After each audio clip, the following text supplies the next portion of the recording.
Open inter చదువు open పద్ధతిలో చెప్పిన పరీక్షలు మాత్రం ఓపెన్గా నిర్వహించకూడదు. కానీ అనంతపురం జిల్లా గుంతకల్లులో మాత్రం చదువే కాదు పరీక్షలు రాయడం కూడా ఓపెనే.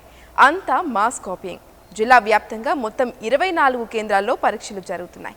ఈ పరీక్ష నిర్వాహకులు ఈ సందర్భంగా ప్రారంభించిన స్కీమ్ పేరు ఎక్కువ డబ్బులు ఎక్కువ మార్కులు. ఈ మాస్ కాపీయింగ్కు వెచ్చించిన మొత్తం అక్షరాల 1,00,00,000 రూపాయలు. పట్టించుకోవాల్సిన అధికారులు సైతం తమ స్థాయిలో వసూలు చేస్తూ హాయిగా నిద్రపోతున్నారు.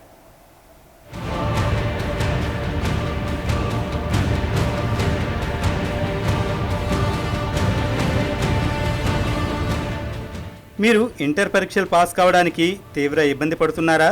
అయితే ఈజీగా మీరు ఇంటర్ పరీక్షలలో మంచి మార్కులతో పాస్ గ్యారంటీ స్కీమ్ ఒకటి అనంతపురం జిల్లా గుంతకల్లులో ఏర్పాటు చేశారు.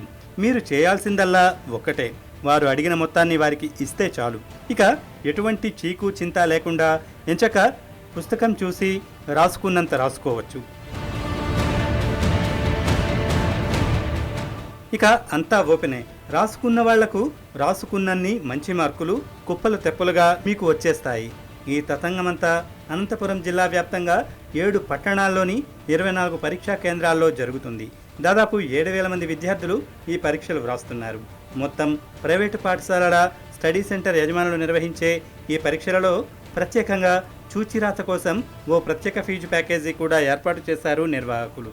ప్రతి విద్యార్థి నుంచి 1,500 నుండి 2,000 రూపాయల వరకు కేవలం కాపీయింగ్తో పాస్ గ్యారంటీకి వసూలు చేసినట్లు విద్యార్థి సంఘాల నాయకులు ఆరోపిస్తున్నారు. ఈ మొత్తం సొమ్మును కేవలం అధికారులను మేనేజ్ చేయడానికి వసూలు చేసినట్లు నిర్వాహకులు విద్యార్థులు తెలిపారు. అంటే 7 రోజులు జరిగే ఈ పరీక్షల్లో మొత్తం 1,40,00,000 మాస్ కాపీయింగ్కు చేతులు మారినట్లు తెలుస్తోంది.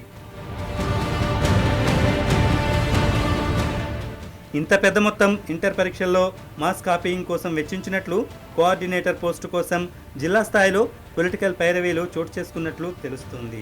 అధికారులు ప్రతి సంవత్సరం మామూళ్ల మత్తులో మునుగుతున్నారు. అంతా ఓపెన్ అన్నట్లే పట్టించుకోవడం మర్చిపోయారు.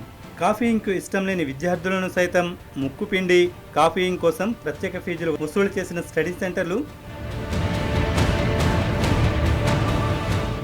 ఇప్పటికే 3 రోజులుగా చూసివ్రాత పరీక్షలు ముగిసిపోయాయి. ఇక తరువాత పరీక్షల్లోనైనా అధికారులు ముద్దు నిద్ర నటించడం మానేసి పరీక్షల్లో సక్రమంగా నిర్వహించాలని విద్యార్థులు కోరుతున్నారు.